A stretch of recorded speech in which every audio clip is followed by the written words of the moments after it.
ബെഡ്റൂമിനോട് ചേർന്നുള്ള ഡ്രസ്സിങ് ഏരിയയിൽ എങ്ങനെയാണ് നമ്മളൊരു വാൾറൂബും ഡ്രസ്സിങ് യൂണിറ്റും സജ്ജീകരിക്കുന്നതിനെക്കുറിച്ചാണ് നമ്മളുടെ ഇന്നത്തെ വീഡിയോ. അപ്പോൾ നമ്മളുടെ പേജ് ഫോളോ ചെയ്യാത്തവരുണ്ടെങ്കിൽ ഒന്ന് ഫോളോ ചെയ്യണേ. നമ്മൾക്ക് ഈ റൂമിലെ ഡ്രസ്സിങ് ഏരിയയ്ക്ക് വേണ്ടിയിട്ട് നമ്മൾ മൾട്ടിവുഡ് ലാമിനേഷൻ ഷീറ്റുകളാണ് നമ്മളിതിൻ്റെ ബോക്സ് അടിക്കുന്നതിന് വേണ്ടിയിട്ട് ഉപയോഗിച്ചിരിക്കുന്നത്. മൾട്ടിവുഡിൻ്റെ വൈറ്റ് കളറിലുള്ള ലാമിനേഷൻ ഷീറ്റുകളാണ് നമ്മളിതിൻ്റെ ബോക്സുകൾക്ക് വേണ്ടിയിട്ട് ഉപയോഗിച്ചിരിക്കുന്നത്.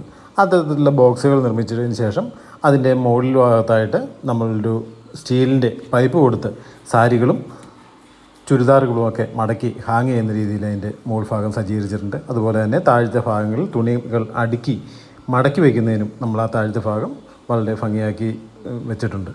അതേപോലെ തന്നെ ഇതിന് ഉപയോഗിച്ചിരിക്കുന്നത് സോഫ്റ്റ് ക്ലോസ് ഹിഞ്ചസുകളാണ്. അതിൻ്റെ ഡോറുകൾക്ക് മൾട്ടിവുഡ് ഷീറ്റുകളുമാണ് ഉപയോഗിച്ചിരിക്കുന്നത്.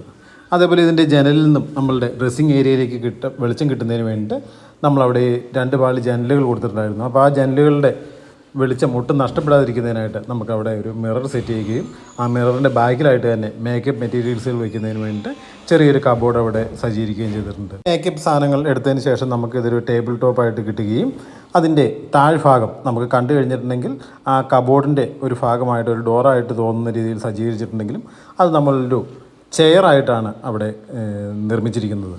അപ്പോൾ നമുക്ക് ആവശ്യമുള്ള സമയങ്ങളിൽ ഡ്രസ്സ് ചെയ്യുന്നതിന് വേണ്ടിയിട്ട് മേക്കപ്പ് ചെയ്യുന്നതിന് വേണ്ടിയിട്ട് ഈ ഭാഗം പുറത്തേക്ക് വലിച്ചെടുത്ത് അതിലിരുന്ന് നമുക്ക് ഈ ഡ്രസ്സിങ് ഒക്കെ കഴിഞ്ഞതിന് ശേഷം നമുക്ക് ഈ ചെറിയ ചെയർ അകത്തേക്ക് തള്ളി ഇട്ട് കഴിഞ്ഞിട്ടുണ്ടെങ്കിൽ അവിടെ ഒരു ചെയർ ഉണ്ട് എന്ന് മറ്റാർക്കും മനസ്സിലാവുകയുമില്ല. നമുക്ക് അത്രയും സ്ഥലവും ലാഭവും ഉണ്ടാവും.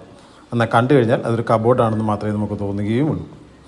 അപ്പോൾ ഇന്നത്തെ നമ്മളുടെ ഈ വീഡിയോ നിങ്ങൾക്ക് ഇഷ്ടപ്പെട്ടെങ്കിൽ ലൈക്ക് ചെയ്യാനും ഷെയർ ചെയ്യാനും മറക്കല്ലേ. മറ്റൊരു വീഡിയോയുമായി നമുക്ക് വീണ്ടും കാണാം.